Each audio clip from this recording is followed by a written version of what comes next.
I have so many questions, and some things there's some stuff in here that is so I don't even know how to ask a question.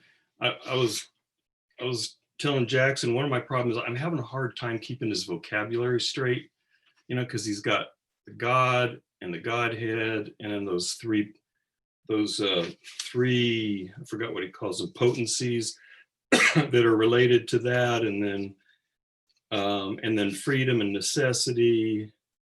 And I'm just having a hard time keeping all those straight and trying to figure out, especially how they're all related to one another.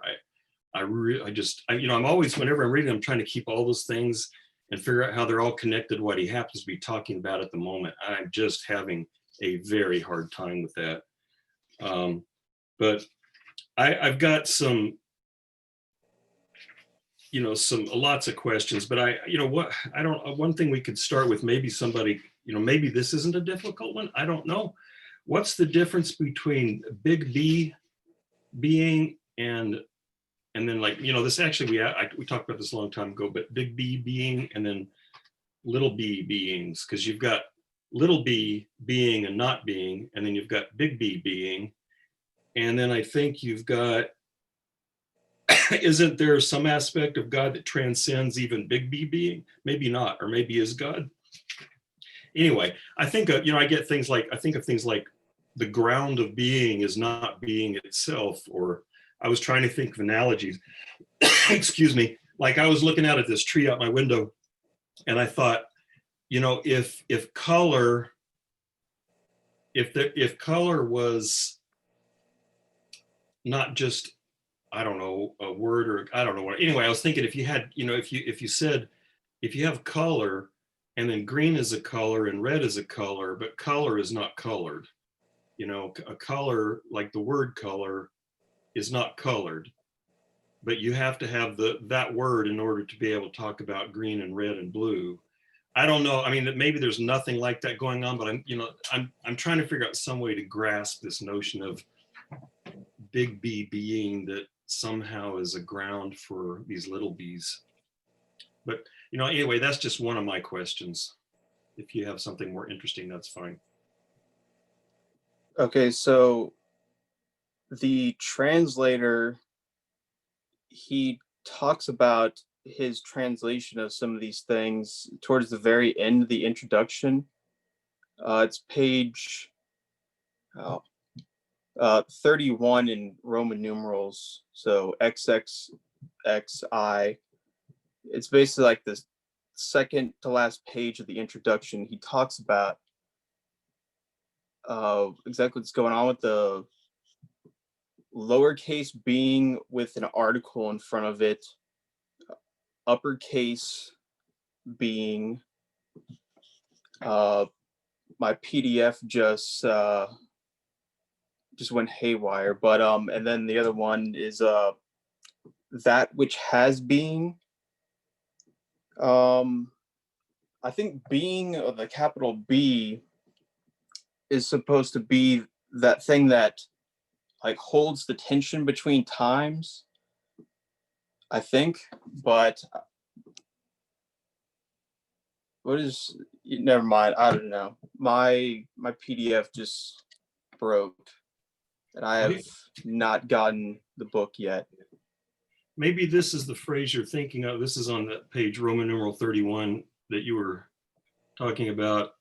He says in the middle, more or less, of the page, hence capital B being, the infinitive sign, maintains a dynamic tension between what is present, what has been, and what is, as either no longer or not yet. So maybe that's what you were thinking of. Yeah. And then the lowercase, so then there's that which has being, which has to do with, these particular created things that are incomplete, I guess. Yeah, I think I started basically trying to keep a list of things, and because the all the different elements that he's talking about and the vocabulary is difficult. And I think part of it is this translation, but yeah. I wanted to read a few more of those things on that page since you brought that up. So he says, where is it? Hence, one can speak of the big B being of what has being, presence, and the being of what does not strictly speak in the strict sense have being, the past and the future. So apparently what has being is presence. What does not have being, he says anyway, is the past and the future. I don't know. It's hard for me to put that together with stuff I've been reading in the book, though. So, Wait, so capital B is presence? If I could try and, can you guys hear me also, by the way? Am I coming in Yeah. okay? Like, do I sound fine? Yeah, we can hear Okay, you. good.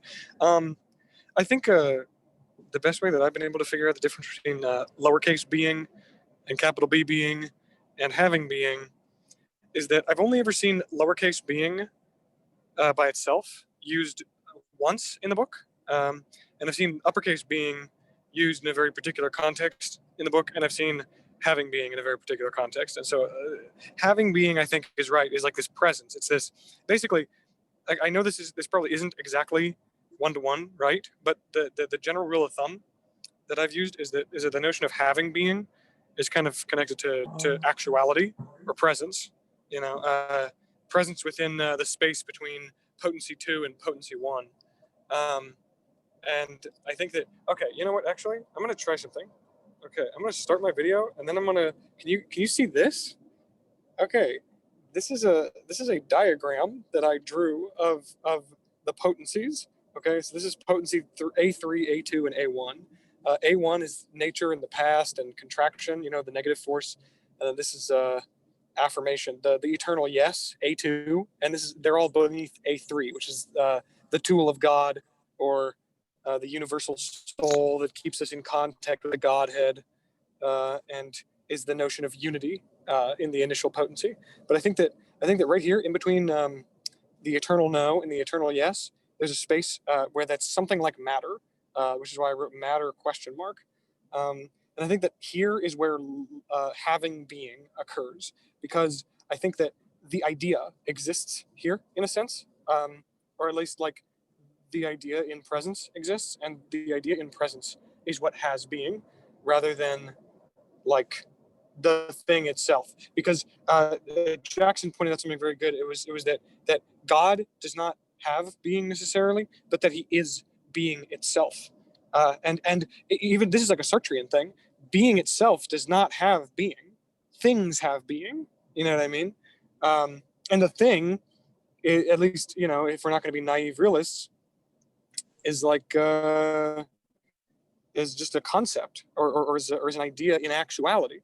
But so that's having being.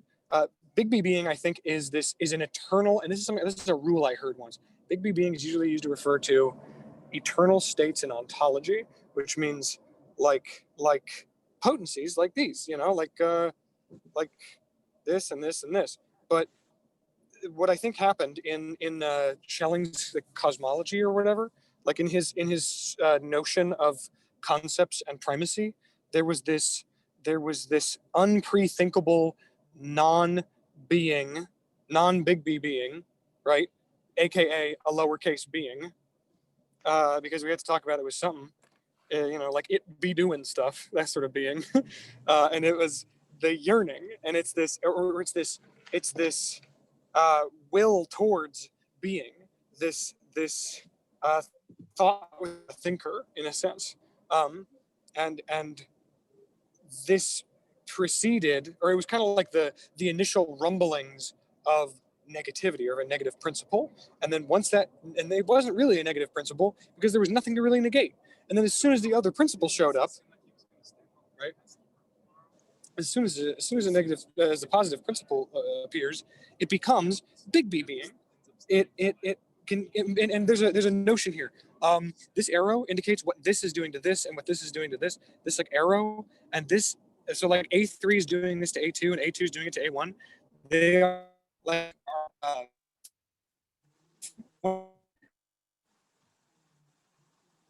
they are giving one another continuance. So when affirmation and negation are present at the same space, they give each other continuance, i.e., something to negate and something to affirm.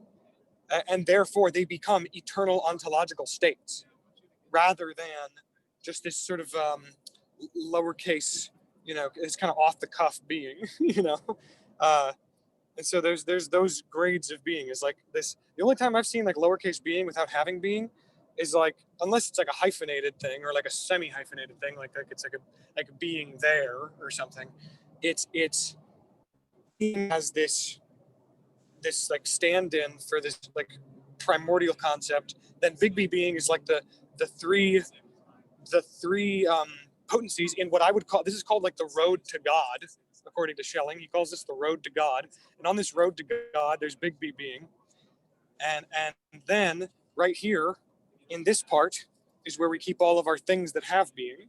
This is where all the things that have being go, I think. And that's why things like God can both have being and not have being, can be as one that does not have being and has being at the same time, because it's above everything. It's kind of showering down onto all the other stuff with being and so on. So, okay.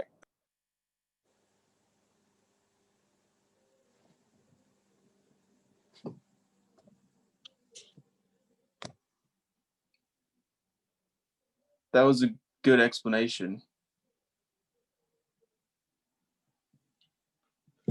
But actually, well, no, go ahead. Actually, just go for it.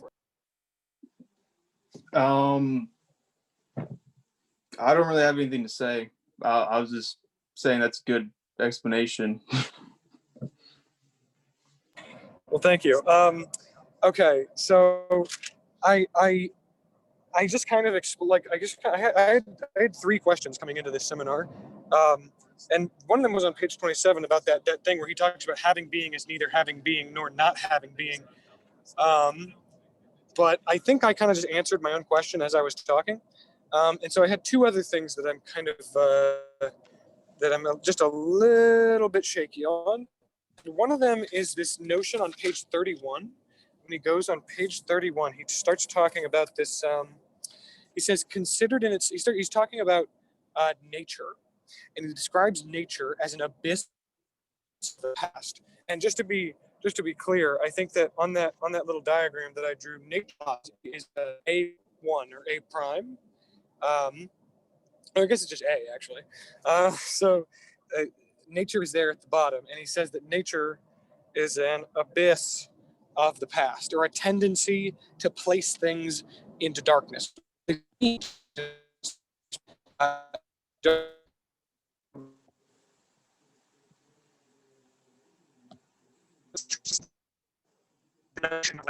could our attention and our perception and our scientific investigation and our ability to reason is infinitesimal. Like we can go infinitely in on something, and so we will never fully grasp or understand nature as such, or the nature of anything as is. You know what I mean?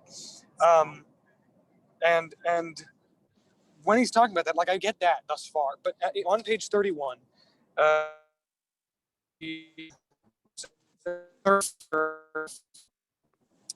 on the third full paragraph, he says, considered in itself, nature is like Peenia showing up at Zeus's feast.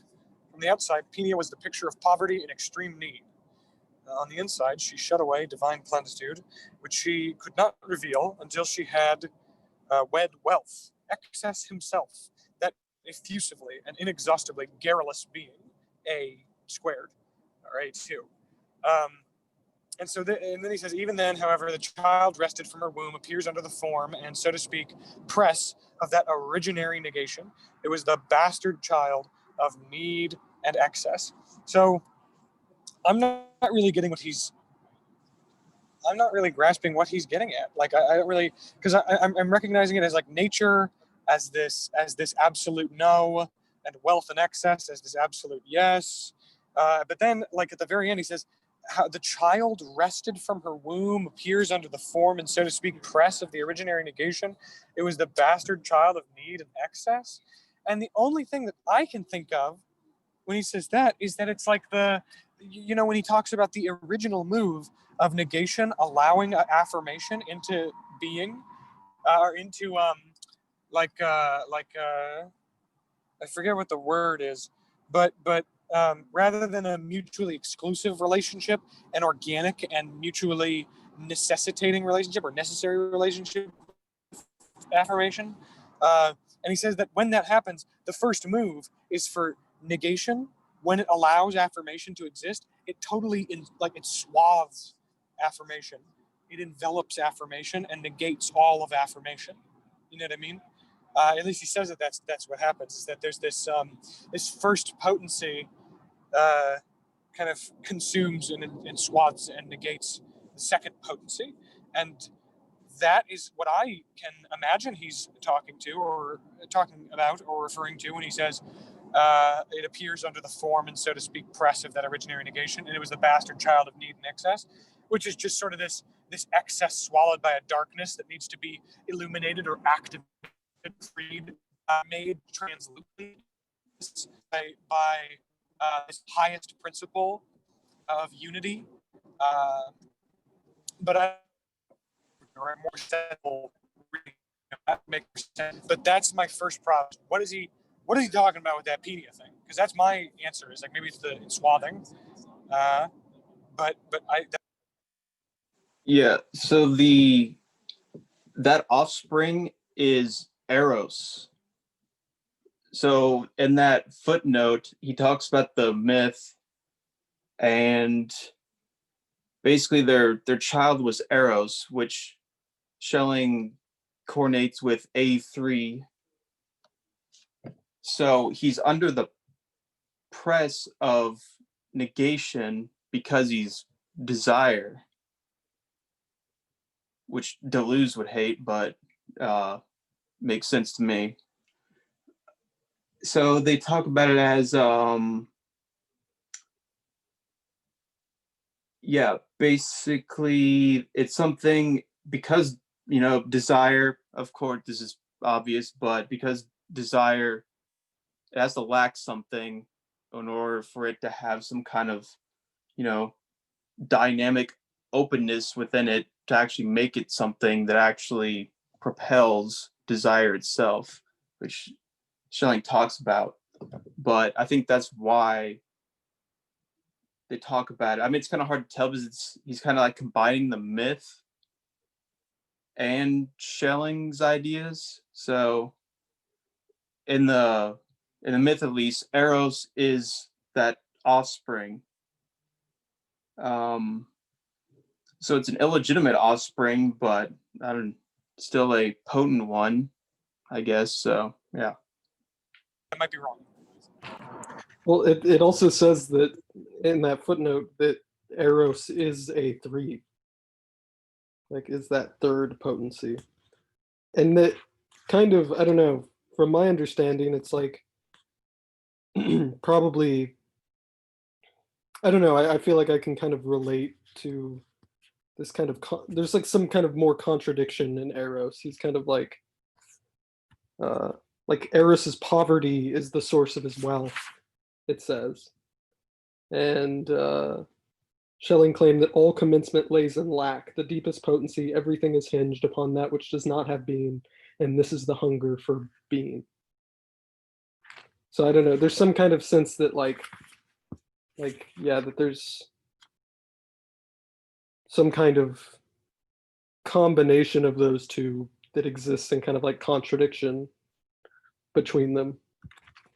But I guess, I think that A3 is for me kind of the hardest to understand. While like conceptually in terms of being like understanding A1, understanding A2, where A3 lies in that is hard for me to understand. But I think I have like an intuitive understanding of A3 that I couldn't really put into words. So here's a I'm not, one thing I'm wondering is, is A3 unity? Is it that is unity that third potency? But, here's my thinking on that paragraph at the top of 31. I don't know how this fits with the myth, but that paragraph at the top of 31 that Hunter read, and then somewhere later, which I haven't been able to find, but that you've got these two antithetical moments, these, the negation and the affirmation, and the negation is primary in some way. And so, like Hunter said, it kind of swallows affirmation. But then, and this is what I haven't been able to find, then my recollection is he says something like there has to be a moment that is higher than those to draw the affirmation back through the negation. And I think that higher moment is unity. And so that the unity draws these kind of the covered up affirmation back through the negation and reaffirms the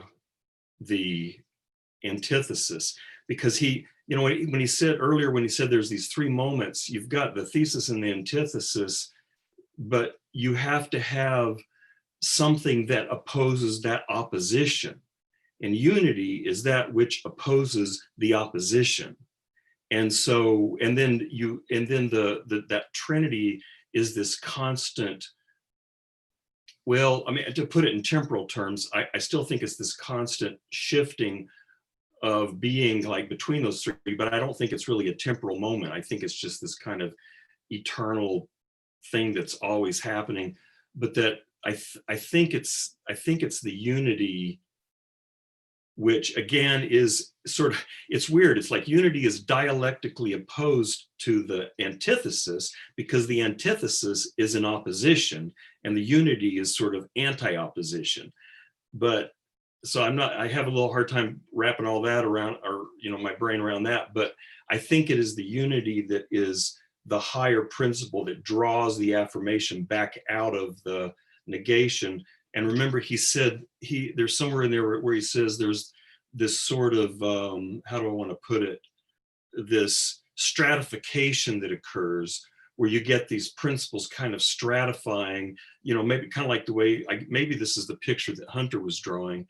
And that's where you start, so this is starting to make sense with Hunter's picture more. That's when you start getting beings, because when they're all kind of wrapped up together, and they're just in this eternal movement, you can't get any beings, but maybe it's when that top moment sort of pulls the affirmative back through the negative, you start getting these tensions separated enough to where they can start generating beings. And that's, and maybe that's, another one of the questions I had was, what is this cracking of the world egg? And maybe that's exactly what it is. Maybe it is that process when the unity is able to pull that affirmation back through the negation to start, and then that's when you get, boom, you get a cosmos maybe at that point. So that's a mixture of Schelling and speculation on my part. Yeah, so I think it's desire, eros, or A3 is kind of what unifies, you're saying, the first two, and that, first you've got the negative and the affirmative. And then if you think about it, desire, basically it's kind of this affirmative, like expansive force, but it's done in the press, or like the form of negation, because it's, looking for something that it's not. So in a way it is, so like the negating force is like this thing that contracts into itself, being in itself. The affirmative is like the being that's like going outside of itself. It's like self-giving. So basically the combination of those into something that's like actually like propelled forward with a life and a personality too, is that eros or desire. And then like you're saying, it needs a higher principle in order for it to be unified. So eros unifies the the other two, I believe. And then the yearning that wild desire awakens. So that's the basically the drive, I guess you could call it, to for like the complete peace of the Godhead, basically for the will to not will at all. And that's basically what it's all kind of leading to. And he has almost this kind of like Aristotelian picture where, the prime mover isn't something that's like directly like efficiently causation moving things. It's just like this lure, this teleological lure that things want to imitate, and like they're drawn through love towards its imitation, and that's what gives them movement. But I think it's something like that he's talking about, in the sense of, the Godhead and will that, because it's so in tune with what it wants, it doesn't actually want anything. That's ultimately what desire is aiming for, this kind of like nirvana principle. And that's ultimately what unifies all three of those potencies. And then he's got this whole thing about basically like aligning them in this proper way according to their type, which this all reminds me of Plato a lot, in the sense of, this sounds kind of like the Republic, like his theory of the soul and of justice. And what is just is for each thing to do according to its type and its place.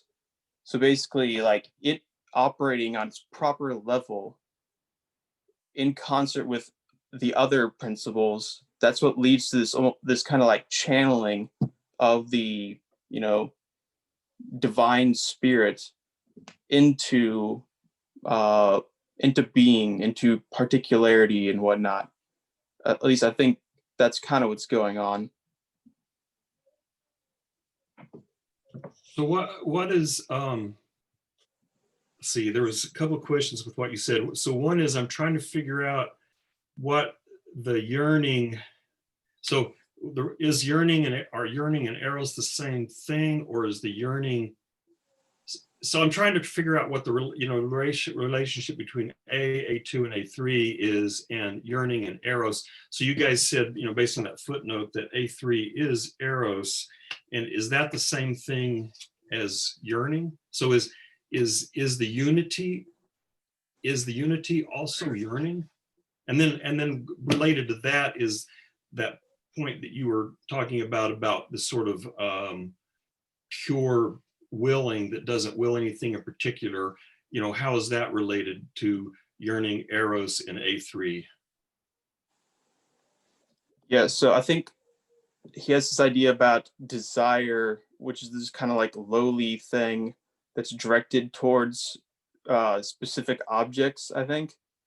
And then, but that can awaken yearning, which in a way is the kind of thing that's, in a sense, already kind of present in a sort of concealed form within all desire. But yearning is where you yearn for what that pure will is in the Godhead or whatnot. So basically, it's like desire, like switching from having some kind of direct object to just being like its own fulfillment, which is at the same time also its kind of negation. And yeah, I think that's basically the relationship generally of what's going on there. So then is A3 the unity? Is it eros in that Aristotelian sense of exerting this attractive force on everything else? Is that the sense in which it is eros? If I could kind of respond, I think the way that I've been separating it in my mind is that so one key thing that he said at some point is that God and the Godhead are being and essence at the same time. And for a thing that is both its being and its essence in entirety, it can know its will and enact it and so on, kind of like what Kant would say we would be if we had access to the noumenal. And on the lower planes, unlike here, I'm gonna keep doing this. Like in the lower planes, like and here where we're at, we exist as these things, and so do things that exist in pure negation and in pure affirmation. We exist as these things on this on this lower echelon, that has yearning, right? It has this initial yearning, this primordial yearning that is present as a desire in the form of a lack. And that desire, and he talks about this, any desire, according to Schelling, to negate, in the sense that if I'm an ascetic, I desire to not have any desires anymore. And if I'm a hedonist, I seek to fill all my desires or fulfill my desires until I have no more desires anymore. You know what I'm saying? So in hedonism and asceticism, there's this will or drive for desire or for yearning. For us, these, kind of things that aren't being in essence at the same time. It's just a yearning, right? And it leads to anxiety and self-loathing and stuff like that, and circular behavior of concepts and of creatures. But then another thing is that, and this is kind of, I want to give some credence to your argument, Chase, about the Plato thing, because I saw another really huge parallel with this and Plato's allegory of the cave. So on one of the later pages, one of the last, I think it's 30, on 37 and 38. I think it might actually just be 38. Okay, so on 38, in the first full paragraph, about midway down the page, on page 38, where he says, "While life so voluntarily," he starts talking about life, and he says that life is subordinate to and in relationship to or with the Godhead. The Godhead does not have being in a complete sense, but it comes to have being through life. Like the Godhead in and of itself does not, but it comes to have being through its existence in life as a principle. And so life exists in this realm between A2 and A1, and the Godhead kind of watches over life and eternal nature, like the sun. And this is where I draw a huge parallel, because he said that the Godhead is not just a good thing, but is the good in general. It is the will without a thing that's willing. It is the good. It is not eternal, but it is eternity itself. It is the good itself. And when he said it's the good and the sun, it made me think of Plato's allegory of the cave, where Plato says that you step outside of the cave and you see the sun, and it's too bright and it burns your eyes, and you're in this world of forms finally, right? But the sun itself within that world of forms for Plato is the good that shines light down on all the forms. You know what I'm saying?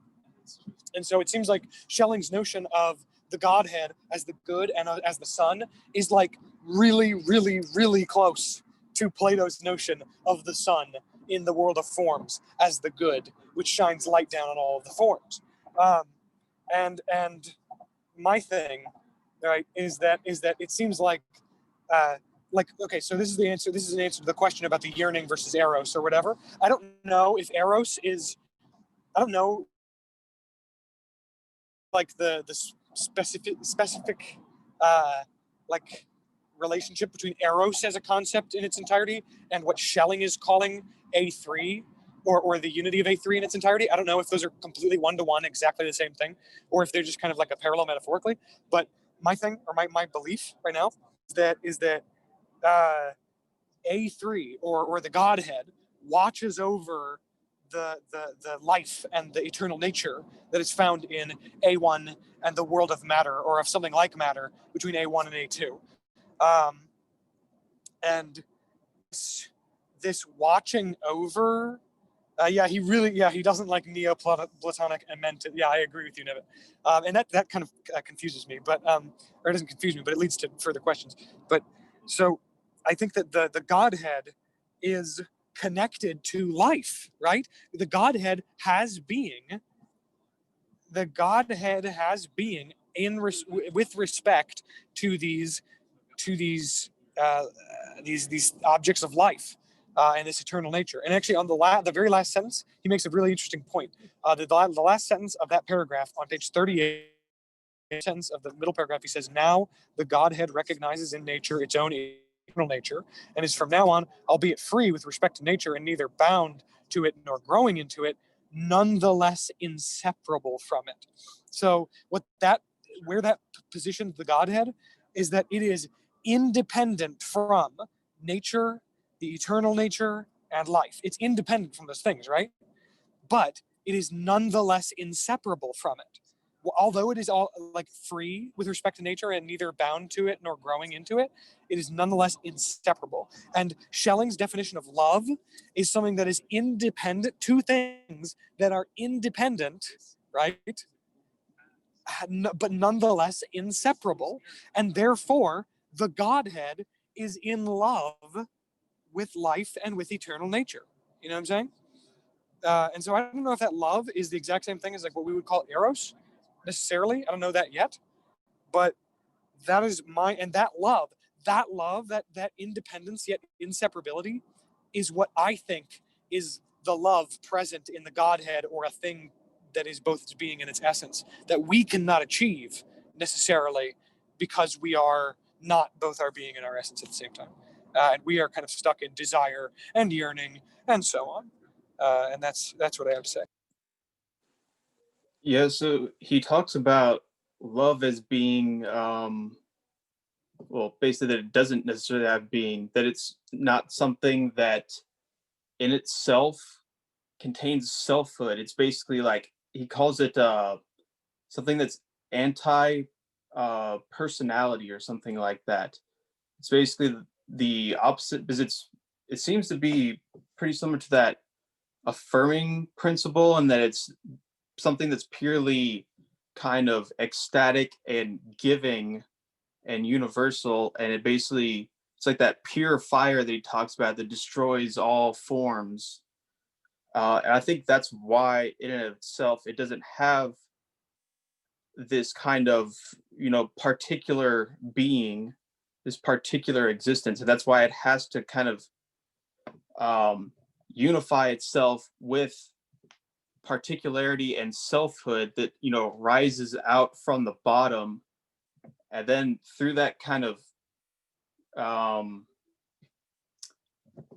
organic relationship, I guess that's what really creates something that is has both basically love and also some kind of existence as well, which I think that goes back to the whole kind of God's self-revelation thing, that's how it happens. But yeah, as far as the emanation thing goes with Neoplatonism, he's clearly like extremely influenced by theosophy and these kind of like sort of like hermetic ideas. There's basically, he's like something like an occultist, or he takes basically their ideas and is just kind of like turned it into something very different. But a lot of that stuff, theosophy and like Renaissance Hermeticism and stuff like that, it came from Neoplatonism, and especially the Timaeus, which is also another huge thing that's in this. He talks about prime matter in the same way that Plato talks about prime matter. But yeah, there's some interesting sort of historical sort of influences going on here. And yeah, the one about the sun, I think that's pretty clear. He's definitely a Platonist. Yeah. Yeah, in a sense. Sorry, I'm just yeah, I agree that there's definitely like this relationship with or like this comparison applicable towards like these Platonic ideas. But I think there's this really interesting thing that Schelling is putting forward that I think I want to use to respond to Nevitt's question about where does life fit in this A1, A2, A3 thing? Like, what is life and where does it fit in, right? Basically, if I can,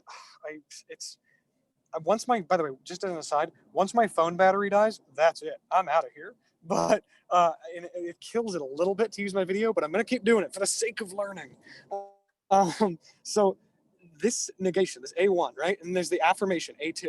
I think that, okay, so according to his story, we start at the ground. There's a negative principle, right? Nature or the past, this eternally posited past, or this contracting principle, right? It has this yearning, or this yearning towards being, which then as it has this yearning towards being, it reveals within itself A2, which is the affirming principle as this contradiction that's born into A1. I actually don't really remember the inherent, I have the contradictions laid out for A2 and A3, but I know that there's a contradiction present in A1 that gives room or gives rise to A2. But my point is that I'm turning off my video because my phone said 10%.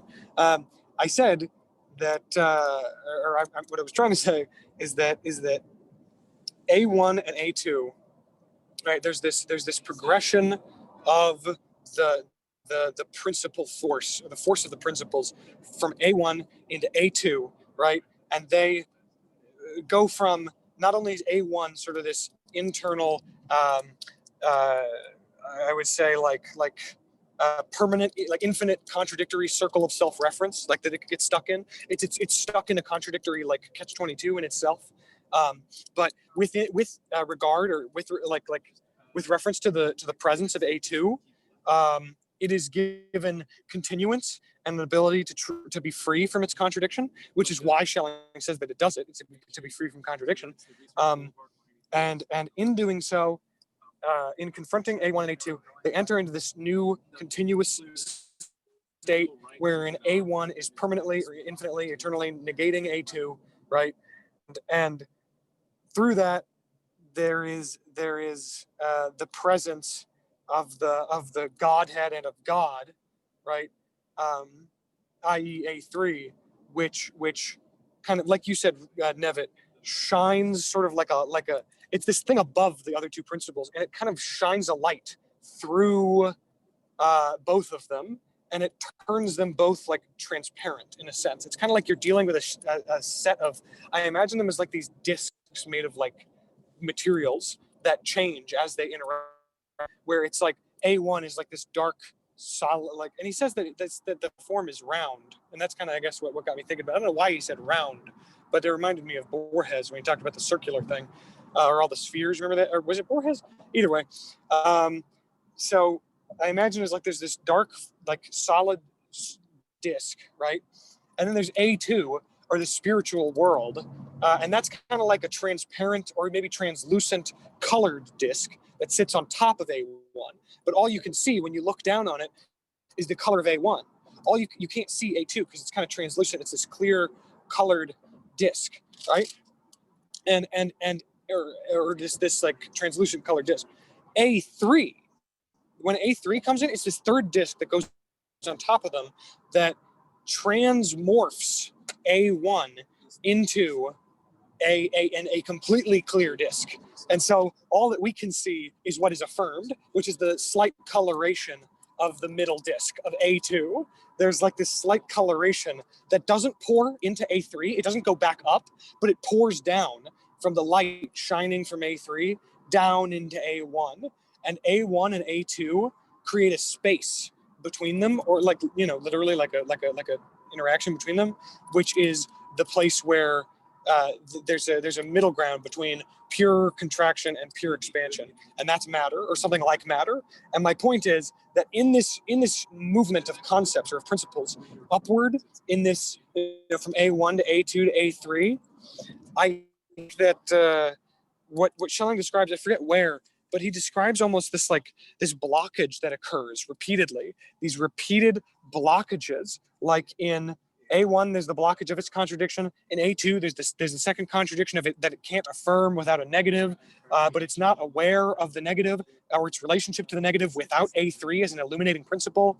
And so there's finally A3. Finally, A3 is put into the situation by a level-headed God.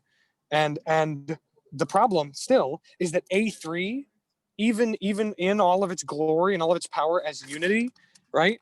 The big problem or the big weakness of A3 is that it has its own contradiction as well. It's like its own internal contradiction, which is unity and antithesis, or unity and opposition.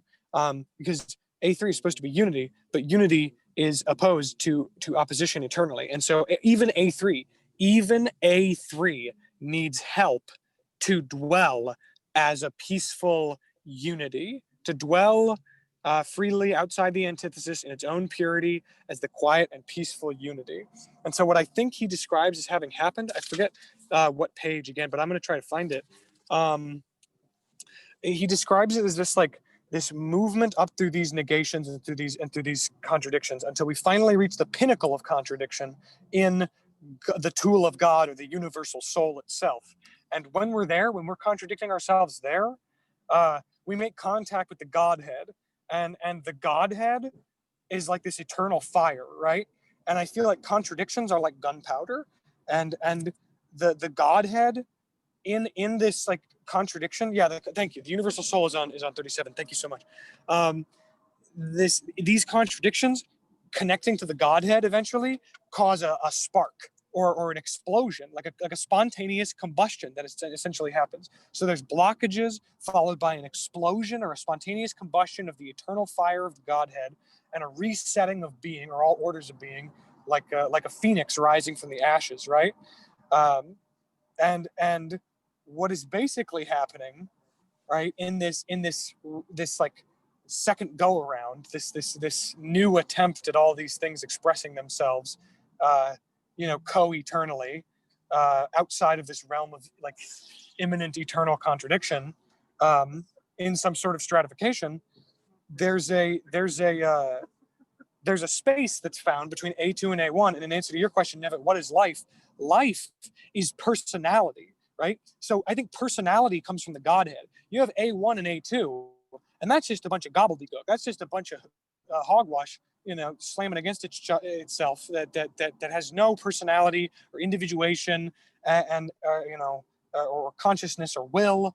And then suddenly the Godhead enters, and the Godhead and God are a consciousness and a willing, and this gives personality to the mixture, right? So the mixture is given personality, and then it explodes, and then the phoenix that rises from the ashes has personality now throughout all of its steps, and that helps stratify and order and give a logos, in a sense, to the procession of this next cycle of the tireless fire.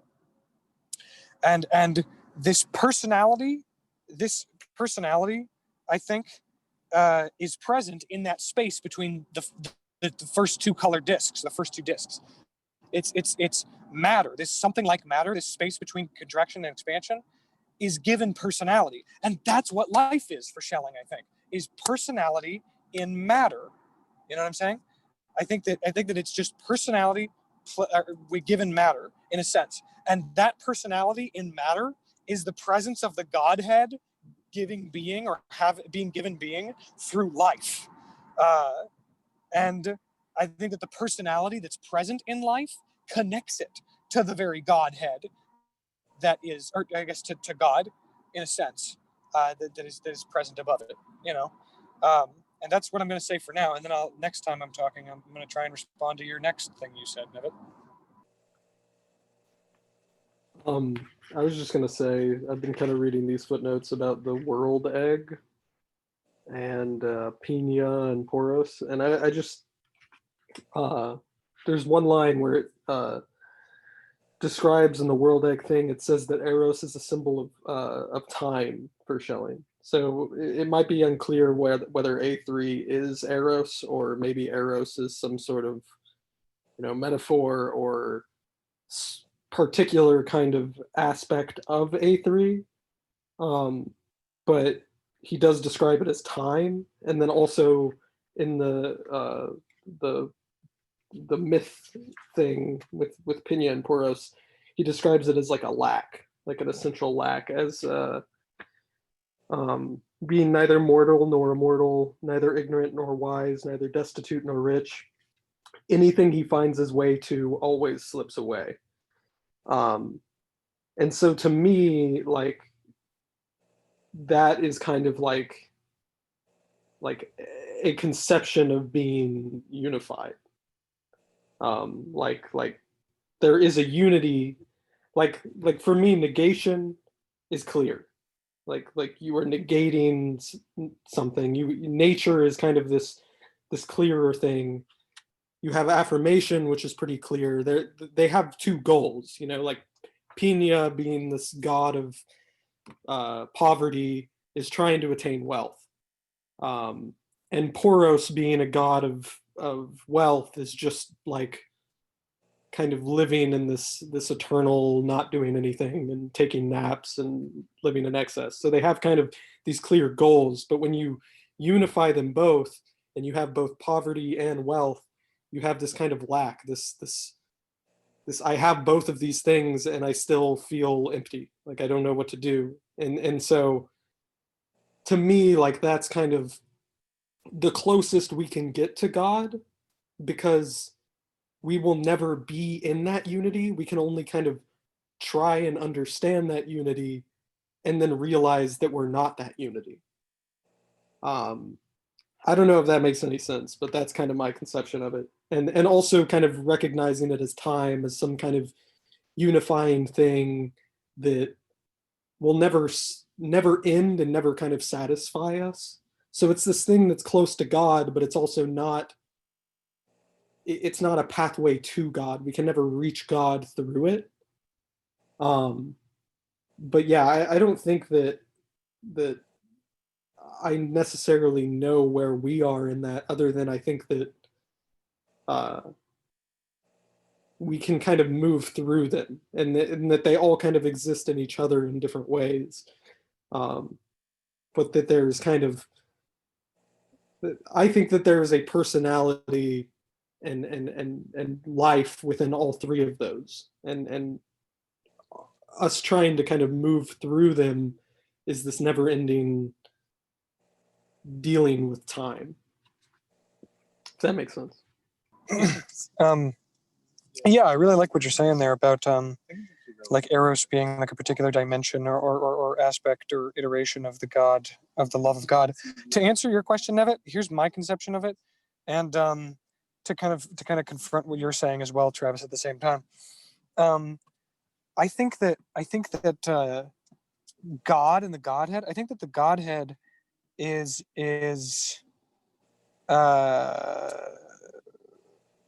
sort of like a well, it's above God in the sense that it is purity, simplicity, and indifference, and all of the concept of spirit without nature. Yes, the Godhead is spirit without nature, but and that's what I'm getting at, is that like the Godhead is not conscious or willing or anything, but it is consciousness and will itself, in a sense, in its presence as an eternal force. And now my question, I guess, is kind of, where does this Godhead come from, I suppose, or with this eternal will or force? But I think that Schelling's argument would be that it comes from a eternally posited past. But my answer to that is like, well, who's positing the past? And then he would say, well, that's probably a contradiction. That's just how God is. But I think that God is the Godhead freely relinquishing its freedom. So the Godhead freely relinquishes its freedom in order to have personality, and God has personality. I think that God is not necessarily the Godhead, because God has a personality and has a will and a consciousness, in a sense, but the Godhead doesn't. And A3, as far as I understand, A3 is this tool of God, and it wouldn't be a tool of the Godhead, because the Godhead can't use tools. It's not a consciousness. It's not a will. It doesn't use tools. It doesn't have ends that it can apply means to. But God does. God has goals that he can like seek and tools that he can employ in order to fulfill tasks or to solve problems. So A3 is a tool of God. It is this universal soul which God uses in contact with the Godhead as this kind of present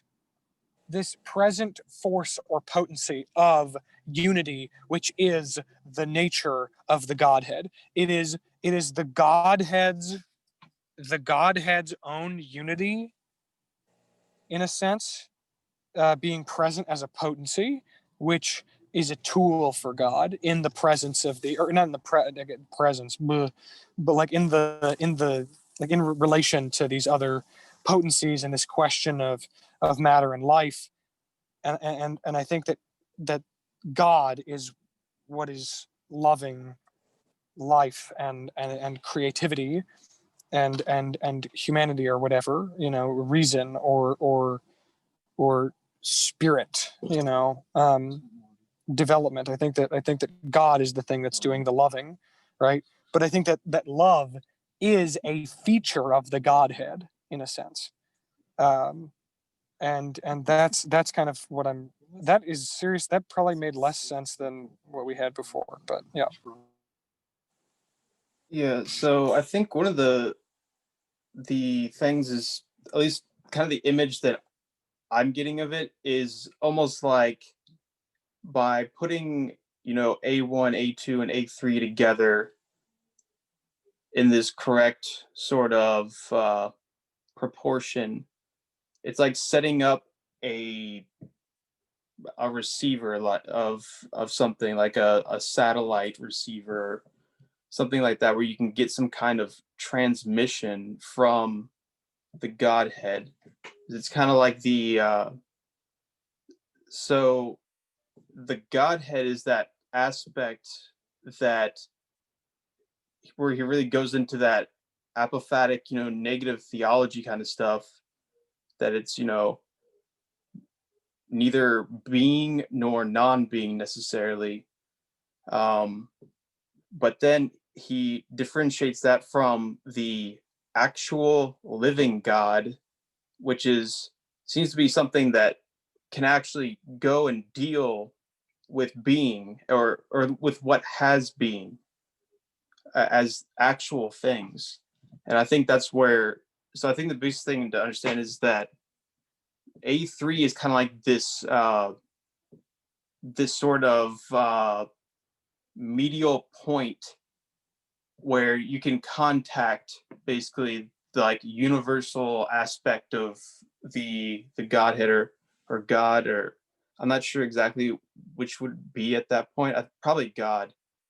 And I think the other part that's really important to this that we haven't really talked about is the scission, where you have to basically align these different potencies in the right way. So it's basically, that's how that original, I think, kind of that sort of contradiction of stasis between them stops, is that, because originally the affirmative and negative force, they just want, and they want to be basically what has being, and they just keep cycling back and forth, and what he says eventually stops that, is that the negating force can recognize that it's actually something like a kind of vessel or medium for the higher potency. It recognizes basically what is higher than it, and then no longer seeks being for itself. And that's what allows for there to be this kind of actual like continuity and alignment between the lower principle and the higher principle. And the same thing with A2 and A3. And Hunter, his battery died. So I thought that the higher and the lower and all that was referring to A1 or A2 and A3, like A was the lower and then A2 was higher and then A3 was the highest. Is that incorrect? No, that's correct. But basically, that scission, it's where each of those principles actually sort of recognize that hierarchy of higher, lower, and then they act accordingly in order to create this kind of organic relationship of continuity, where then it's like a before there's like blockages, or they're just like going in these channels where they're just like looping around, and this actually creates like an open circuit, where you can actually get the message of the Godhead, this like this pure self-communicating being, or whatever he calls it. So I think, and somewhat unrelated, but a lot of this stuff reminds me of Kabbalah, like Jewish mysticism. That's emanationist, but I've heard it described as basically like an open circuit of the Godhead, where there's even like these two ideas of like affirmative and negative in it. And he mentions it in the Freedom Essay. I think he's getting a lot from it. And there's also seems to be like these coded words that he's using, like glory, that has like really loaded meaning in that context. But that's somewhat unrelated. Whatever. Hopefully that helps. Yeah, Hunter just messaged me. His phone did die, but How is he messaging you? that's a good question. The Godhead, self-communicating being. Yeah. Yeah, maybe it was like 1% he knew it was gonna die, but he told me to tell Reezer A2 is the spiritual world, not the spirit. So I can't elaborate. Yeah. The spirit is like that's I think either that's A3 or that's like above that. It's I think like, of it as A3. yeah, I think so. There's like, he also has this idea of like the soul is something different. Like the soul is the individual, the particular, kind of in line with the spirit, I believe. Like spirit, I think is like this kind of universal thing. And then the soul is something that's, the spirit particularized. I'm not sure though.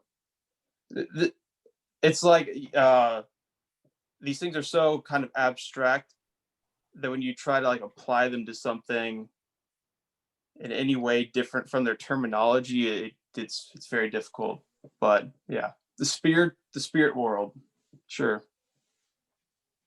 So here's what I'm thinking. So before,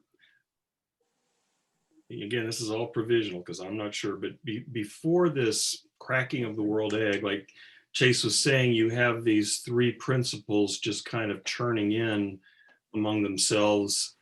And so you don't really have any world or existence. And then so you've got negation kind of swallowing affirmation, and I don't know what Unity's doing. And he's just like, I don't know what to do. But then, so negation, quote, realizes that it is the ground for affirmations, which then releases affirmation to emerge. And then you get this dialectical relationship between those. And then I don't know what it is that promotes unity to then butt off in a way. And, because I think you do have to, it sounds like in order for this, actually, I mean, something I read in there, it made me think that you actually had to have unity to draw affirmation from negation, because like initially they're, like you said, affirmation, negation are kind of all twisted up together, but then you have to have this this other potency to draw affirmation out of negation to sort of produce the antithesis between those two. Is that right? I think maybe I don't know if this is right, but I guess from my understanding is that maybe A3 is kind of these like more particular unities showing up, like kind of, again, I'm just thinking about, like, I can only really think of it in terms of the metaphors. So like poros and piña being like, there's an idea of negation and there's an idea of affirmation. By those two ideas existing, obviously there is a unity there. But when when kind of in a particular way we can find like a specific unity, that's where like the scission can occur, maybe like, through time or through some kind of aspect of experience. It's maybe like a kind of a particular sort of unity, allowing everything to line up in a certain way where we can kind of understand it as a whole. Like obviously there's has to be a unity to understand it, but I think that these things can kind of exist in multiplicities in particular ways, and so those particular ways are kind of these, like, I think of them as avenues towards kind of creating this scission.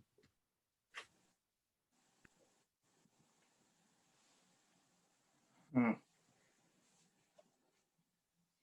So Chase, I'm thinking that the scission is the cracking of the world egg in which these three principles separate and in which a world emerges. Is that what you're thinking? I think so. Yeah. Yeah. So I think probably the best way I could try to answer, what exactly is like the unity thing doing. I don't. He makes a big deal out of the idea that he'll talk about these like these contradictions, and that these things get into these binds where they're just like infinitely self-repeating and whatnot. And then he talks about there needs to be something from outside, an other, like capital O, in order to sort of lift it out of that sort of perpetual motion that it's in. And so it makes sense. That makes sense in terms of desire, at least in the sense that, desire is desiring of something. And what exactly is it desiring of? It's basically what the will itself is of the Godhead, which is, the whole thing of eternal peace and quiet, and like a really nice nap, basically, is how I envision that. Which I think that's kind of what he's talking about. I think like the ultimate vision of that peace is the joy of sleep. Like there's nothing better than sleep. That's what I get from that. This idea of the Godhead. Yeah. So I think that's the sort of lure that kind of takes desire out. Yeah. Thank you, Nietzsche. I don't really like sleep personally, but yeah, anyways. So I think there needs to be something outside of lure that actually gets things from, instead of just, so I think the way he talks about desire and like the wild desire or something like that, that it can be something that's just kind of completely, it gets in these these double binds where the thing, once it tries to fulfill as many desires as possible, and in that sense it just keeps recapitulating like desire and actually increasing it even more. It tries to fulfill it, each thing, but then each thing just evaporates as you attain it. And that's why the thing is like desires, this bottomless pit. And that's why you need yearning, which I think is something that's like intelligent, that where you can realize like, oh, basically none of these particular objects of desire is actually going to satisfy desire. Instead, I need basically this thing that is sort of desire itself. Like what it ultimately seeks is itself, in that it's basically, okay, so desire is something that is seeking something, but when it itself is that thing that it seeks, which is basically that's what the Godhead is. It's like that peace stuff. That's kind of what it's ultimately seeking, and it can only seek that outside of this kind of perpetual motion of desire and these objects of desire. It can only do that in this kind of like universal spirit kind of thing. And I think through that it has to sort of, you know, do the decision in itself, kind of coordinate things in order to get some kind of sense of, you know, peace and unity and love and happiness. Yeah, I don't know. I wonder what Schelling would be like today. I think he'd just be like a new ager, but yeah.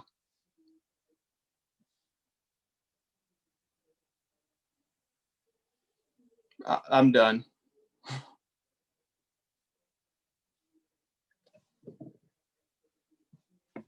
So I was gonna, this paragraph, when I was reading it, seemed to promise some clarification. I suspect when I'm done reading it, it will not, but at the bottom of 29, the last full paragraph and then the big one after that, therefore that dark, inscrutable, and inexpressible being becomes the all.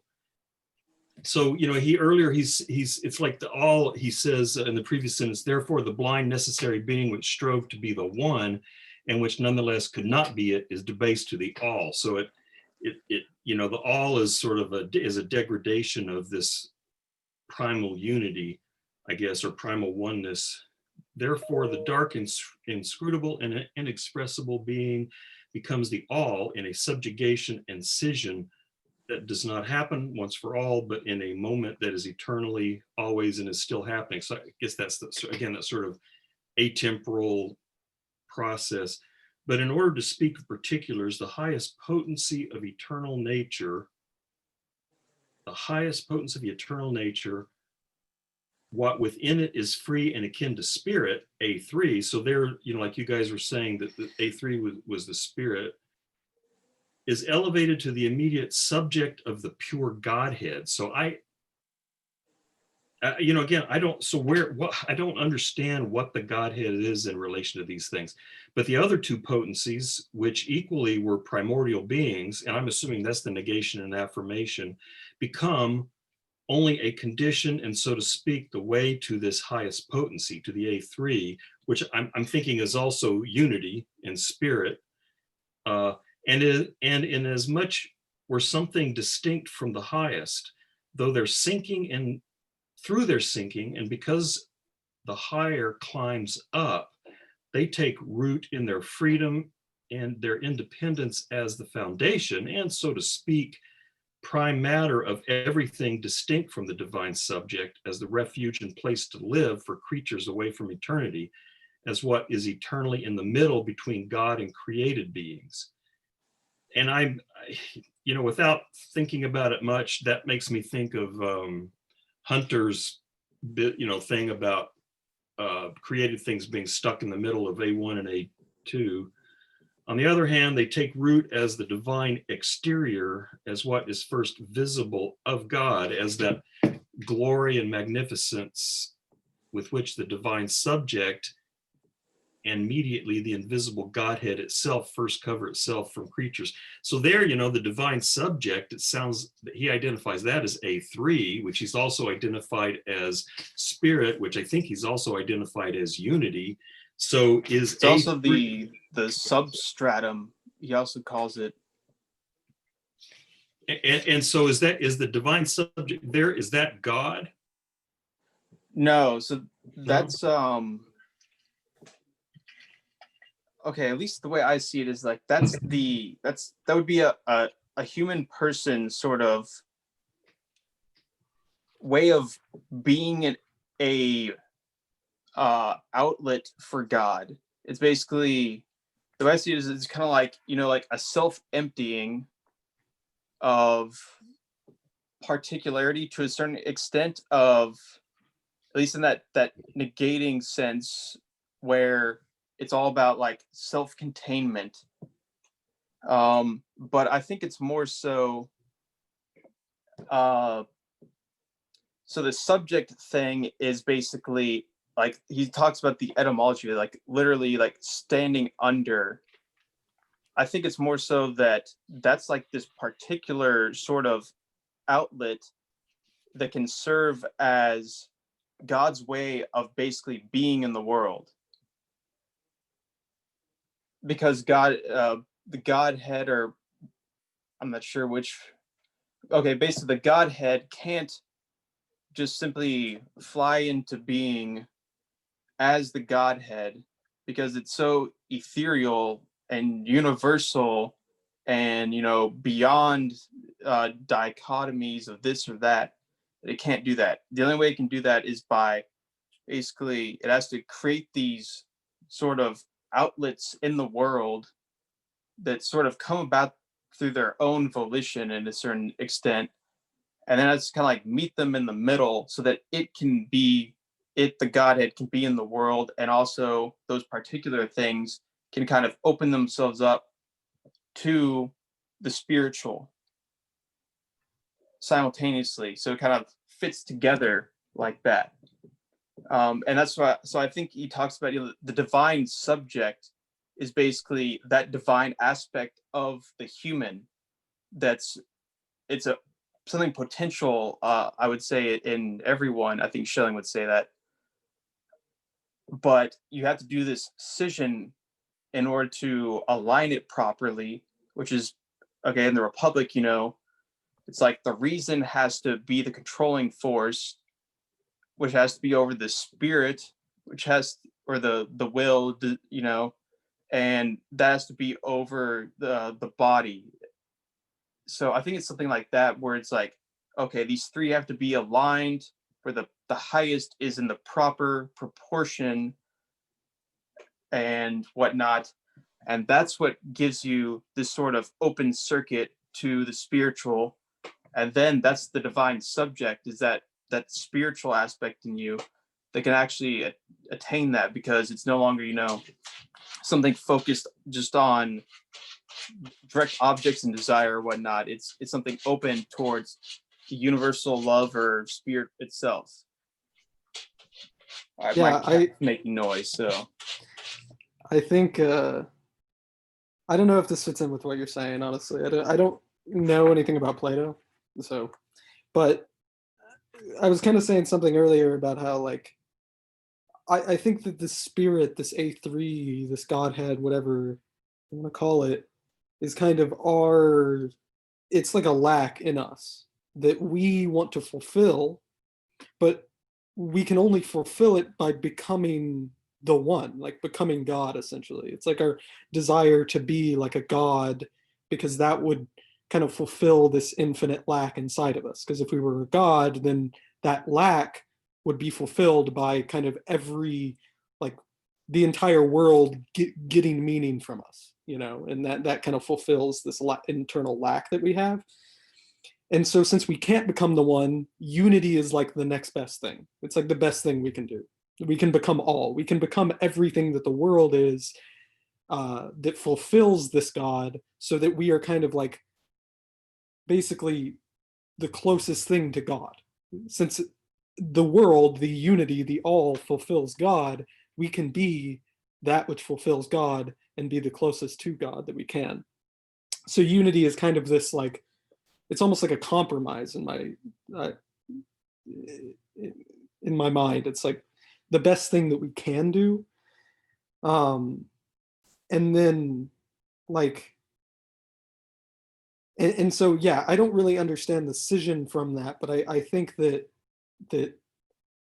A3, in my understanding, is kind of just this attempt to be close to God, this attempt to kind of unify the world with our spirit, so that we can kind of be as close to God as possible. If that makes any sense. Does that kind of like go with what you're saying, Chase? Do you... Okay. No. Yeah, I think so. So I'm envisioning it as basically having to do with individual people, essentially, which I'm not sure if that's correct or not. Um, is especially in the sense of, where exactly does the world fit in the sense of, as he talks about it as, a sort of this organic unity within these different natures or whatnot. But is that something that's like transpersonal, or is it something that has to do with people, and these are like individual souls or whatnot? Is I'm not exactly sure. I've been interpreting it exactly the opposite, that all of this, I've been thinking of all of this as cosmological. I guess it's possible that it could be both, but since he's been talking about being and God and then like the world egg and all of that, I've been interpreting this in cosmological terms as like a metaphysical account of the origin of reality, something like that. So, you have these metaphysical principles of freedom well, I don't know. Anyway, negation and affirmation, and that there's this, again, I can't help but talk in temporal terms, but it's probably not temporal, but you've got the negation, everything's kind of wrapped up in this negation, and then this scission happens and this thing sort of blows open, and that's where you get existence. And so I've been interpreting in these sort of metaphysical terms, and it might be that maybe there's a parallel, and maybe like for Plato, the soul and the city have the same structure, and maybe it's something like that, the universe and the soul have the same structure. But I've just been assuming this whole time that this is a metaphysical description of reality. Yeah, I remember now reading that that's what he says, that it's that there's kind of like a microcosm macrocosm sort of correspondence there. um yeah, Travis, you're gonna say something? Yeah, I was just gonna say that, like, yeah, I think that it's both. I think both are really important.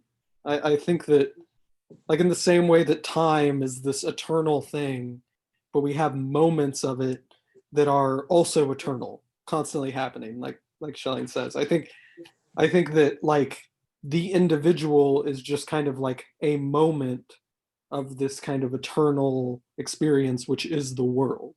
And that all those moments, all those individuals, all those particular aspects are kind of these like eternal moments. They're so small, but they're incredibly important to the totality.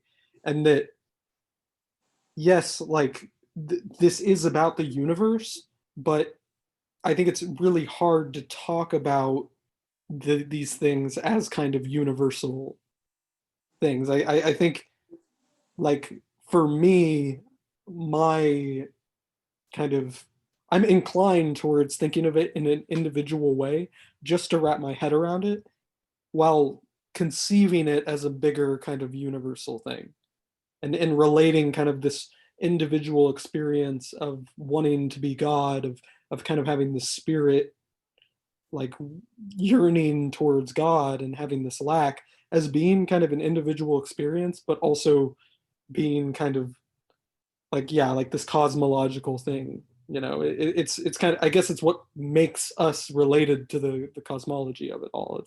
It's what allows us to kind of relate to the world and to, all these things that just feel so abstract and distant. And so, like, while I don't think he really specifies it, I see this kind of real kind of relationship between the particular and the universal, which I know, like, Hunter has talked about in terms of Hegel, and maybe that's where it's coming from. But I definitely see, like these metaphors, even just the metaphors of like the world egg and all these things being kind of these individual particular moments in this eternal kind of explanation of time. Yeah, that makes a lot of sense. Yeah. So that now that I'm remembering, Schelling makes a lot of references to this idea that basically it works by a kind of correspondence of form, kind of like, yeah, like Plato talks about the individual need, the just individual needs to basically have the same kind of form as the just city in the same proportion and the same principle. And so this idea is usually called the microcosm macrocosm correspondence. You know, like the small cosmos, the small order, the large order corresponding together. And this is like a really, really ancient idea. It's in is you can see in a lot of mythology. So this is something that's basically like before like Western philosophy as we understand it. And I think that's one of the kind of, yeah, if we're going to talk about some kind of like a correspondence between individual and world and whatnot, I think it's definitely what Schelling's going on here. These are definitely supposed to be, metaphysical principles, like negation, affirmation, these things like that. But then at the same time, I think, well, yeah, he talks about, the idea of like freedom and things like that, and like these decisions and things like that. And I think we know from just, the freedom essay, basically that corresponds to humans, like human souls and whatnot. So I think there's definitely something where, yeah, the human soul, by corresponding with the metaphysical principle, that's how this stuff works. So, and yeah, I think so. Schelling also, I think he would agree that, that's why we need to think of God as, in a personal way, is because that's the only way we can really sort of grasp it. But I think he really does think that God as an actual like metaphysical like personality and whatnot. It seems his description of the Godhead sounds like it's basically beyond personality, which is the way that Meister Eckhart and Jakob Berma and pretty much all the theosophists talk about the Godhead. Is it's basically like the God that's beyond even like the personal aspect of God.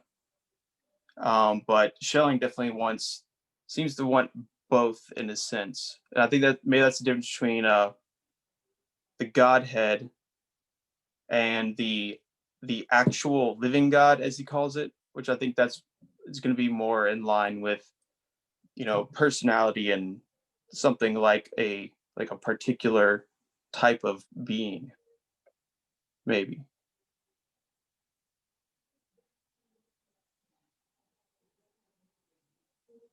Is it, I'm trying to find the place where he says, Hunter referred to this earlier, but where he says something and being and essence are the same. Was that the Godhead he was talking about?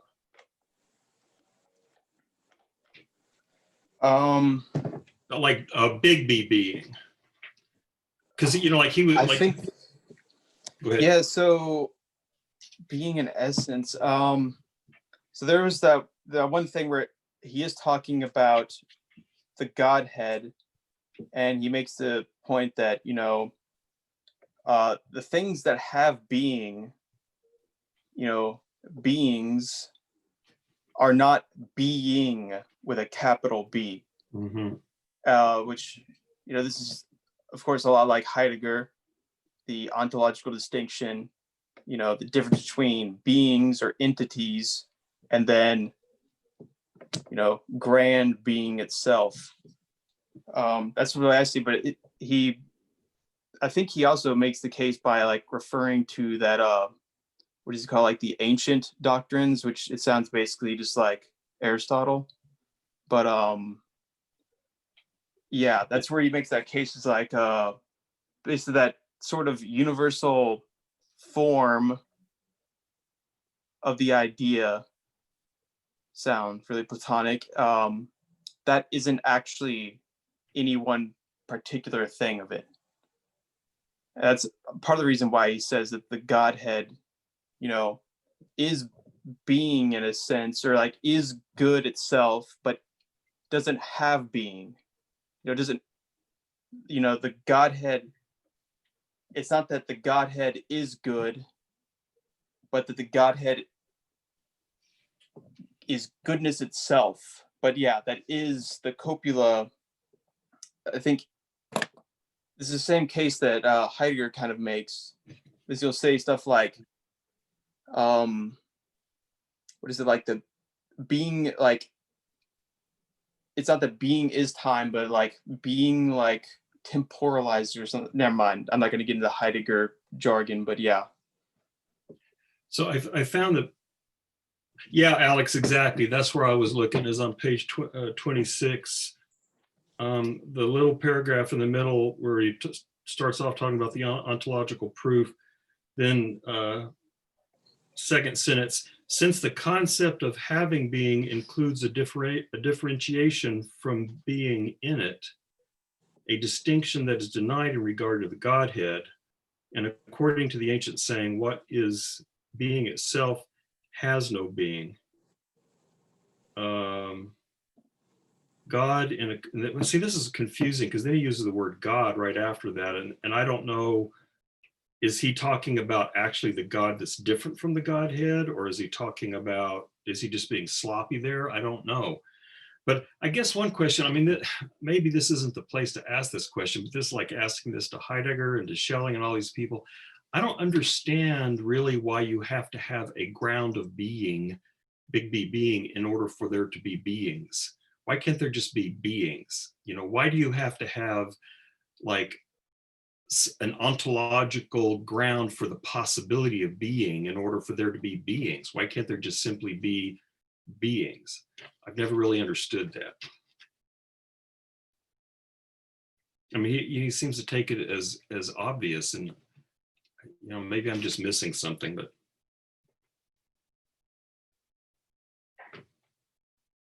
oh, Eric, it looks like you were going to answer that question. Are you going to answer that question? We discussed that last week. Oh. Yeah. Oh, really? What was the answer that I've forgotten? Oh no, I mean, we were both agreeing, and we felt like Heidegger might have. I haven't been able to fully justify Heidegger's move. Because we said Kant had said that being's not a predicate. Mm-hmm. And so kind of jumping forward to Heidegger, it feels like he just makes a big misstep. Yeah. Yeah, because when he started, like, and then Schelling here talking about having being, that sounds like being's a predicate. Maybe Heidegger thinks it is, but I mean, I think, I'm wondering if someone might say, well, Schelling, Heidegger, you're allowing language to mislead you by using words like having being, that there isn't any such thing as having being. Things don't have being, they just are. And so why do you need to have a ground of being that can somehow, I don't know what, grant this property to things? I just don't get that.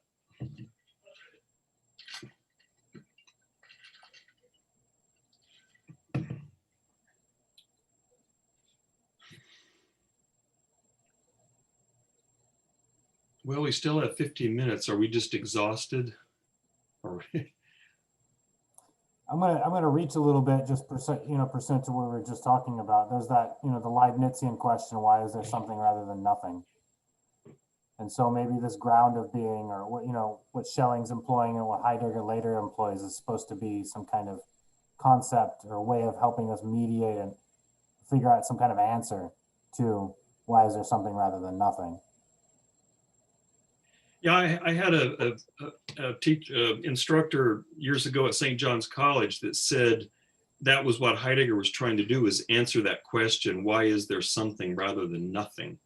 Right. And, so maybe that it's related to that, but I still have trouble with it. I still don't see how it fits together into a bigger picture, but I gather that's maybe part of his project.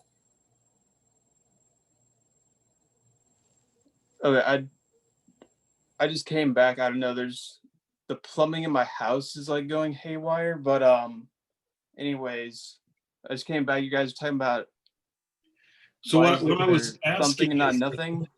well, what I was asking is why, and I don't know how close Schelling and Heidegger are, but what I was asking is why do you have to have a ground of being in order for there to be beings? Why can't there just be beings, things that exist and things that don't exist? Why do you have to have some ontological ground for the possibility of being or something like that? I just don't understand why. And I was wondering out loud, would someone like Kant, who said existence is not a predicate, say to Heidegger and Schelling, you've just let language mislead you, because you can say words like something has being, but things don't have being, they just are or not. And to say that it has being is to make that mistake of thinking that existence is somehow an attribute that you can add to something rather than just the thing is or it isn't. So I don't understand why you need a big B being. So yeah, I think Schelling is the one that was making that case against like Hegel and some of the other people that basically, yeah, existence isn't an attribute of something. That's where, so a lot of the things he's talking about are these things that are kind of like potentials. I mean, they're like potencies that don't necessarily have being. So I think instead he's like kind of talking about how there's these different sort of subtleties of what we would, because in our language we just have kind of, one to be verb, so we call it, being or whatnot. That which has being, I guess that's the closest, that's how you talk about particular beings. But I think it probably has something to do with the fact that he's talking here about this kind of like primordial past that was never a past present, and it's just like this weird temporal dimension that, and because of that, there's going to be strange things with being existence itself, because since Aristotle, really Plato, basically being, ousia, meant permanent presence. It meant presence, and that's why you had, basically, if it's not in the present dimension, then what the hell is it? It's nothing, and I think that's where instead he's trying to say that there's these other kind of dimensions to time outside of our own kind of attention to the present that also have being. And yeah, so I don't think I really understand is capital B being enough to really understand that, but the way he talks about being as a kind of tension between times, that makes me think, I don't know, like, I guess, speak of Heidegger again, that's kind of what he saw it as too, is we've privileged the present so much, and this idea of presence and vision, and the objectifying vision of all these things, and that nothing can exist outside of that. The idea of talking about something as possibility or potential, that's ridiculous, because you can't measure it and see it and whatnot. And I think so. What Heidegger and what Schelling, I think, is talking about is like, well, these other aspects of time still play a role in this. The way that I think about my future, my possibilities, and the way that I take up my past and I think about my past and I interpret myself as something existing. All those things kind of play into what actually is and what I am. So I think they're both doing something like that. Although here, Schelling he's trying to talk about the past. So I think that's why it's not going to be the same exact thing, but yeah, that's at least my case for that. I do think Schelling is extremely similar to Heidegger, although there's definitely differences, but he's more similar than basically when I first started reading Schelling. I wasn't aware of how similar they'd be, and now I'm starting to realize that Heidegger took like a bunch of stuff from Schelling, it looks like, or at least from Kierkegaard, who got it from Schelling and all this, but there's probably some things that were kind of like they both realized independently of each other. But yeah, that's my answer. So I had just a small brain fart that doesn't give me an answer, but it gives me maybe a way in. So, if like you were saying, all these things have an impact on what is now. And I tend to think of the now as being dimensionless. And, like the now as being the dimensionless boundary between past and future, so that the present has no real existence. And yet if things have, and then we could go into duration and those sorts of questions, but but nevertheless, what has happened in the past clearly has an effect on what is now. And so to say that something has an effect on what is now and yet has no meaningful sense of being seems odd. And so that's just a little tiny, maybe I need to think about that. Your idea again that these things actually do, and that these weird modes of being that on a contemporary reductionist view would have no sense of being at all, they nevertheless do have a real effect on what actually is present, on what is being in the sense of presence. Yeah. I think another thing so I don't understand this extremely well, but I read basically the abstract to this paper that actually one of my professors wrote, and so it was about ages of the world, and it was saying that Schelling is trying to understand basically like how the past came to be, and not a past that was just a present that used to be, it's gone now, but like a past that was never actually present. And that's where I think you can get into like where it makes sense that these are just like metaphysical principles that he's talking about, and that they were these sort of conditions that brought forth time out of eternity that made it possible for, not even possible, but actually like was the genesis of time is something that can be present. And I think, yeah, you can, so, of course, then it's like, okay, well, we can't really think outside of, some kind of temporality that usually has to think of something like a present or a presence or something like that, just because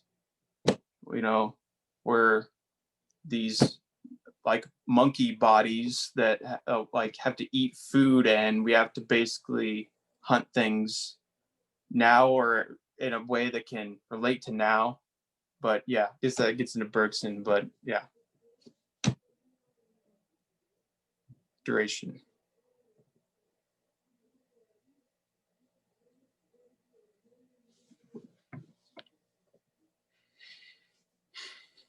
Yeah, I was tempted to, to talk about the Big Bang and say, yeah, we've got that figured out. But then, then people, but then they want those contemporary cosmological answers. All they do is just throw the question back a little further, because then you say, well, where did the Big Bang come from?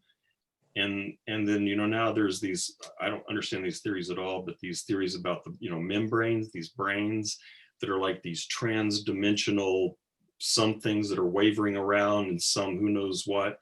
And when they smack into each other, you get a Big Bang.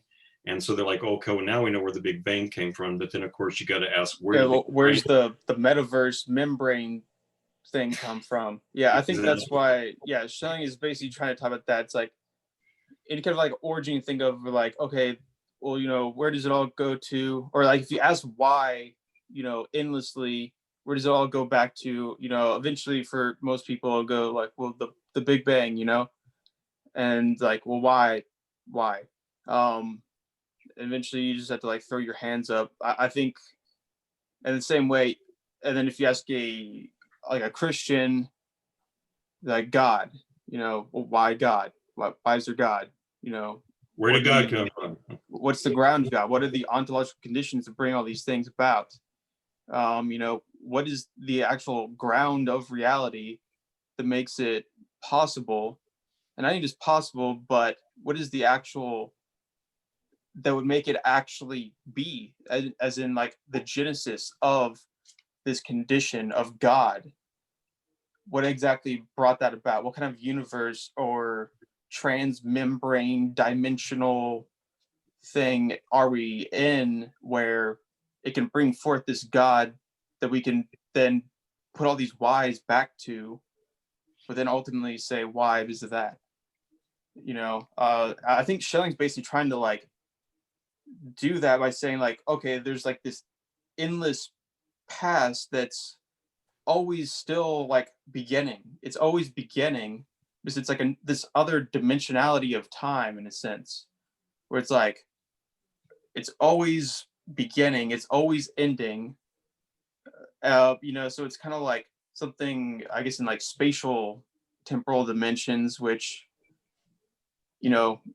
Bergson would hate, but you can see it as like something that's like like a fifth dimensional or something that's like interspersed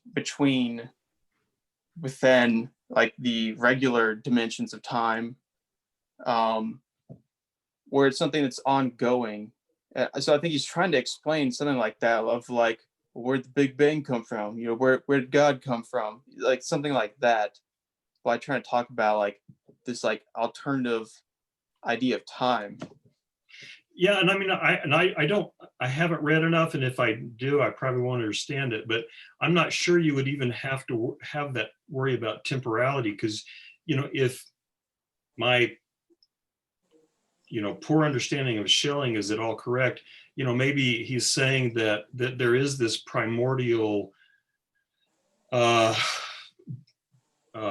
dialectic between negation, affirmation, and unity, and that is the ground of everything. And you could, of course, say, well, where did that come from? But I think, kind of my intuition says that he thinks those three principles are the necessary and sufficient conditions for the possibility of everything.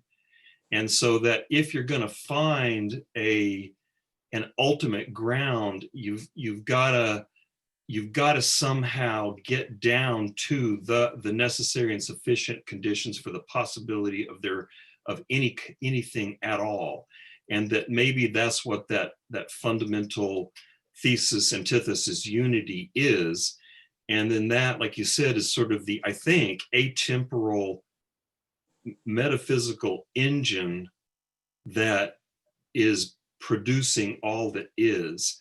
And since it's not, I don't think that those movements are temporal. I think they're atemporal, but then somehow temporality emerges from that.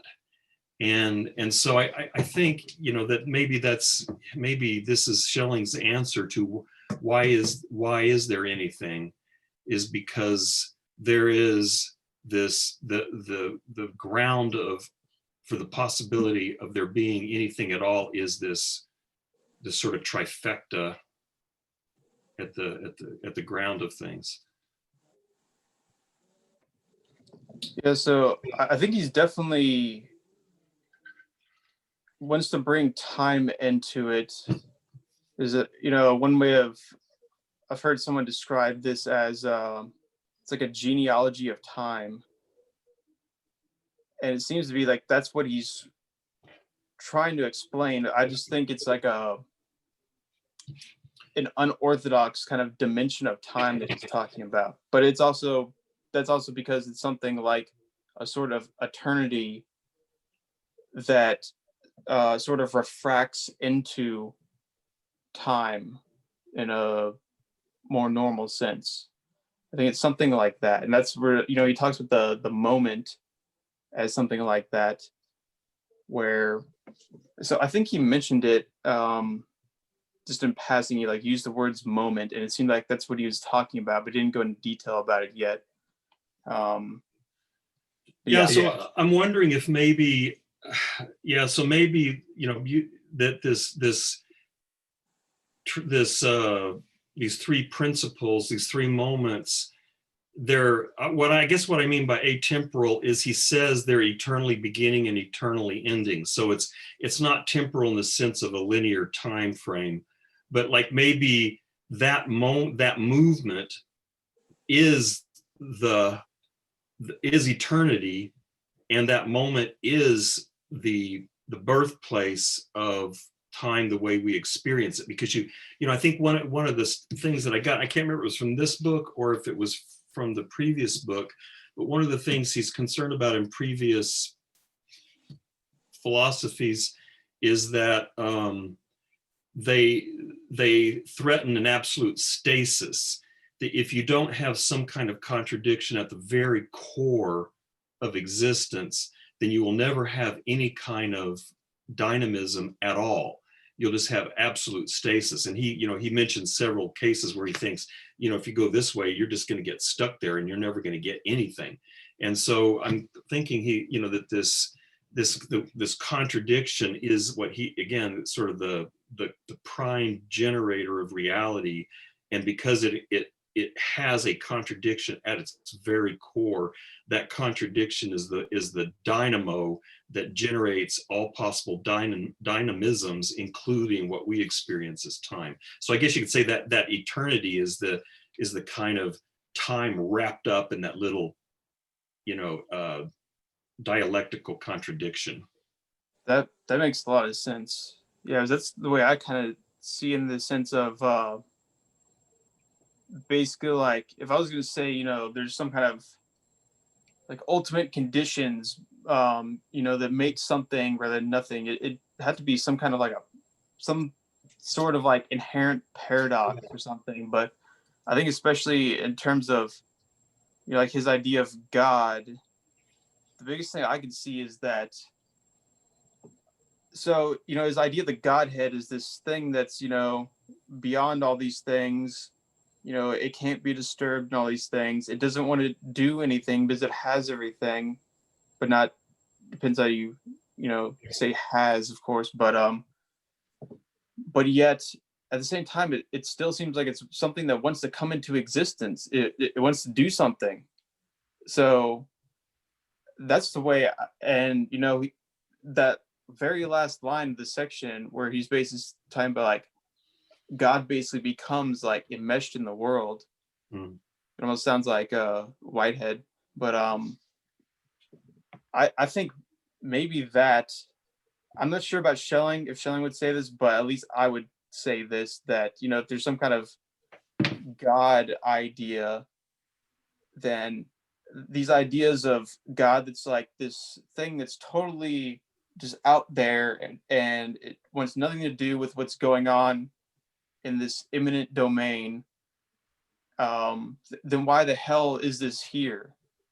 I think that just doesn't make any sense to me, of like, these even kind of like the Indian, like like Hindu ideas about, and that there's just like this like consciousness thing, this universal Brahman that is like perfect peace and whatnot. And then just like through some just random, brain fart of its like cosmic, mind, it just happens to like fall into like particularity and all this stuff. I don't think that's an accident. That doesn't make any sense to me. You have to have like some idea of, if this thing is this ultimate ontological principle, then it should be able to at least explain like what's going on here, or like make sense of the fact that there's individuals and that there's suffering and death and all this awesome stuff in time. The hell's up with that? I don't know. Yeah, that's why I don't like some of these like otherworldly sort of divine ideas. I think you need some kind of like pantheism or panentheism. Otherwise, it's just like, well, who the hell cares? Just we can do without that kind of God that's just completely beyond everything. I guess it can be beyond everything, but then you got to explain why that thing that's beyond everything also wants to be not beyond everything and wants to enter into everything, wants to participate in everything, wants to be everything. That's more my idea of God, is something that wants to experience all that can possibly be experienced because it's experience. Is the ontological principle itself of experience brings forth this like wild like proliferation of experimentation with experience itself, and then that's kind of like the God as like this unitary like creative principle differentiating itself. It is that act of creative self-differentiation itself, and it's not something like that's alien to that. It's not a mistake necessarily. God wants to like be a part of this play and this mistake, this fall into singularity and beings and particularity and suffering and all of that. Yeah, so that's my rant. That's all fully consistent with the previous work we just read. As far as I interpret the essay on human freedom, we have this kind of cosmological movement of God into particularity in order to know itself, in order to experience all experiences, passing through some kind of pantheism or pantheism in order to be everything and intervene in everything, in order to have a relationship with oneself, which isn't just an isolated, pure being, but is a differentiated being and then coming back to oneself. Yeah, definitely. Yeah, that all makes a whole lot more sense to me. I can't remember, Thomas Aquinas was he was a damn smart guy. And I can't, he came up with answers to all this stuff, but they always seem like word plays. And I can't remember, because he was aware of this problem. If you have a completely self-sufficient God, why the hell did he ever bother to create anything? And he has an answer for it. I can't remember what it is, but my guess is it probably again sounds like logical, sophistry. Because and to be quite honest, I was like, I just kind of wished he hadn't. Sometimes, if you had like, why the hell did you do this to us? But the sort of God that you guys are describing, it makes sense of suffering. Not that I particularly like to suffer, but it makes sense of suffering more than that other story. So, well, I affirm suffering and life. Yeah, you. So, yeah, need I'm to. really, I'm a Heraclitan. That's what I've realized. Is the way that when he talks about Heraclitus in this, that's where I was like, oh yeah, this is my thing right here. And then he's like, oh, but this is like, never like gets past anything. It's just constant movement. It's like, yeah, well, that's awesome. What's wrong with that? Yeah, I don't know. Endless strife. I think suffering has a high value. Oh, again, I'm thinking of Nietzsche. Was it Nietzsche somewhere along the said, "Who wants happiness? Only Englishmen." Yeah. Yeah. Yeah, well, I think it's in the Gay Science somewhere. Nietzsche, if you've ever seen Waking Life, I forgot the guy's name, quotes this passage. He doesn't bother to tell you that he's quoting Nietzsche. I discovered that much later, but he says, you can break people down into two basic groups: those who suffer from suffering, and those who find suffering to be an objection to existence, and those who find suffering to be, I forgot what the word is, but a spur to existence. And unfortunately, I tend to fall into the former category. So, it's like suffering really sucks. So, that's what, and Nietzsche's like, yeah, those damn nihilistic Buddhists. I'm like, yeah, because in fact, one way I think of Nietzsche and Buddhism, at least Zen, is kind of breaking in opposite directions. So, like they both are like, life is suffering. And Nietzsche's like, yes, embrace the suffering. And Buddhists are like, I'm going to figure out how to stop this shit. So I tend more toward the Buddhist side. I wonder though if you could kind of maybe combine those in the sense that to get some kind of release from the suffering, you have to affirm it. Maybe, I don't know. Well, so the Zen thing, you don't push it away, but neither do you hold on to it. Nietzsche seems to have a much more affirmative stance towards suffering than that. So The middle ground sounds like stoicism to me. You don't rush headlong into the struggle, but neither do you avoid it. You just take it as it comes. yeah, and that's pretty similar to Zen in a lot of ways. But well, thank you guys. It's been very stimulating and interesting, and my head and my eyes hurt. So see you next week, I hope. Chase, See ya. Bye-bye. Yeah. Sunday morning. Wait, what is Sunday morning? Have something to cry into. Oh, I know what you're talking about. Okay, yeah. We'll see. You're talking about Manchester United, Arsenal. Yeah. I'll be up next week. I don't care. I'm feeling pretty confident. I am soccer nihilistic. Yeah, Manchester United's pretty, you never really know. Like some days they're really good, some days they suck. Arsenal's the same way, so I don't know. We'll see. I'm expecting a good game. It should be good. Yeah. There was a Facebook friend this last week, and she's in a lot of terrible pain because she has rheumatoid arthritis.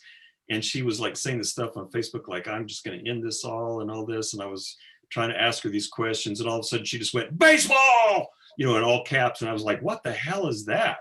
And then it turns out she's a huge baseball fan. And, there was this game that came on and just kind of revived her spirit. So, yeah.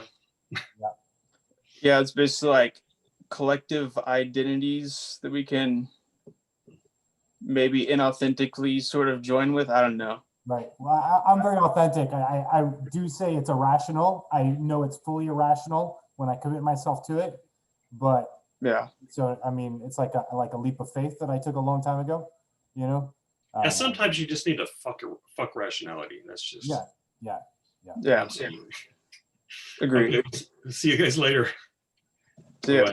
Okay.